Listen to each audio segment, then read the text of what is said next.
سڑک حادثات 4 افراد ہلاک۔ مختلف سڑک حادثات میں 4 افراد بشمال ایک طالب علم ہلاک ہو گیا۔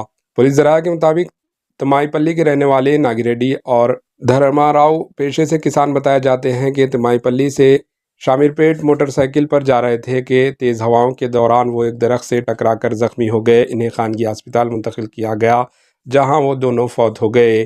دوسرے حادثے میں بدراچلم کے 13 سالہ امرام اپنے افراد خاندان کے ساتھ بذریعہ کار شہر آئے تھے۔ مڈچل ORR کے پاس کار سڑک پر روک دی گئی جس کے نتیجے میں پیچھے سے DCM نے اسے ٹکر دے دی جس کے نتیجے میں رام زخمی ہو گئے۔ اسے ہسپتال منتقل کیا گیا جہاں وہ فوت ہو گئے۔ ایک اور حادثے میں ڈیلیوری بوائے ناگراجو بہادر پلی سے موٹر سائیکل پر جا رہا تھا کہ اسے بھی ٹکر دے دی گئی جس کے نتیجے میں وہ برسر موقع پر ہی ہلاک ہو گئے۔ متعلقہ پولیس مصروف تحقیقات ہے۔ Bureau report AHN news. AHN news کو لائک کریں، شیئر کریں اور سبسکرائب کرنا نہ بھولیں۔